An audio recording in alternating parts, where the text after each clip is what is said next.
A server rack provides a clear view of data in its simplest form, millions of static facts stored and waiting to be retrieved.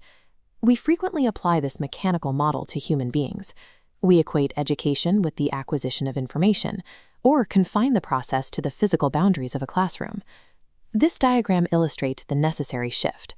Raw data points floating in a chaotic cloud provide no utility until they are reorganized into a structured, interconnected, load-bearing system. Education operates as this architectural mechanism. It is a system built specifically to expand human capacity. We find the blueprint for this mechanism within the introductory text of this pedagogical overview.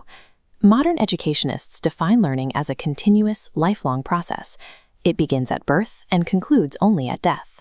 The objective of this process is the development of the whole personality, targeting the intellectual, moral, social, and spiritual aspects of a person. To understand the mechanics of this lifelong development, we must analyze the theoretical blueprint from its linguistic roots. The center of the system contains the etymological triad, three Latin mechanics that establish the core of our pedagogical architecture. The first mechanism, educare, means to nourish, to train, or to bring up. This represents the external input directed toward the learner. Balancing this is educere, meaning to draw out.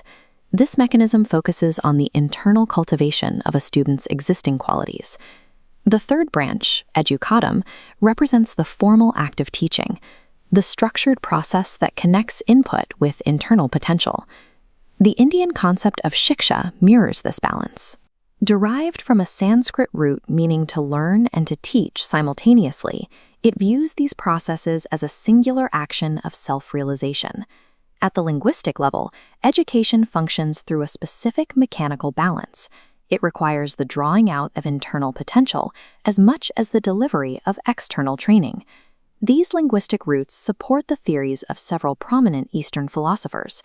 Swami Vivekananda identified education as the manifestation of the perfection already present within the individual.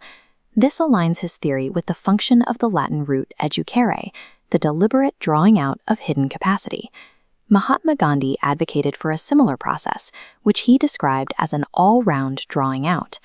Gandhi's model required the synchronized development of three specific areas: the body, the mind, and the spirit. Rabindranath Tagore viewed education as the means to establish harmony between the individual and all of existence.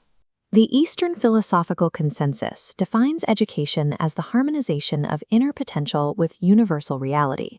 We can compare these Eastern views to Western thinkers to identify shared structural principles. Plato defined education as the development of the body and the soul to their highest possible levels of perfection.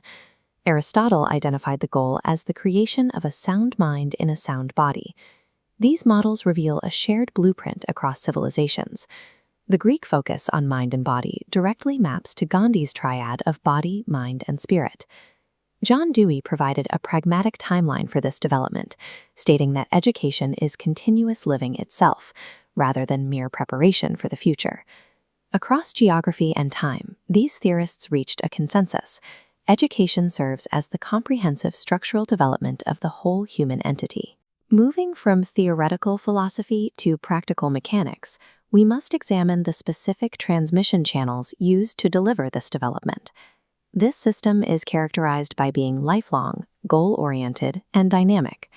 These characteristics flow through three distinct transmission scopes. Scope 1 is formal education.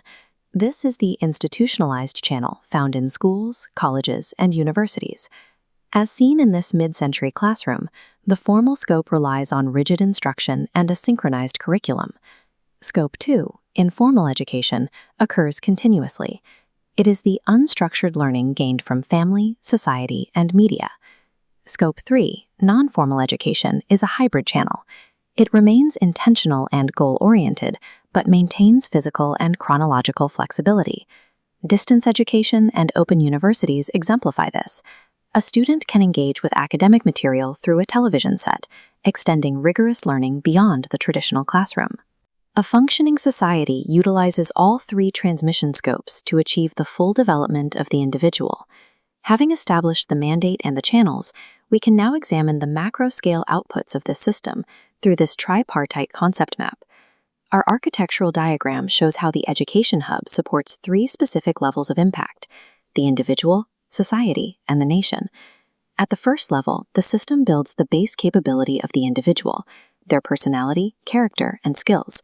As these capable individuals interact, their collective character forms the values, culture, and democratic participation that stabilize a community.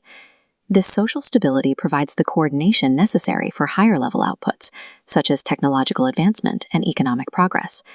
This map reveals a direct dependency. The self-realization of the individual provides the essential raw material for the economic and social health of the nation. By connecting these components, we see the causal structure. The drawing out of internal potential creates the character and skills that sustain a community.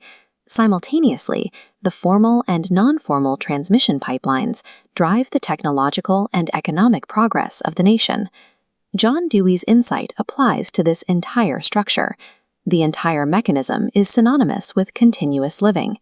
When you watch a massive modern city hum with activity, you are seeing this system in total operational flow. Education exists as the load-bearing infrastructure supporting human civilization.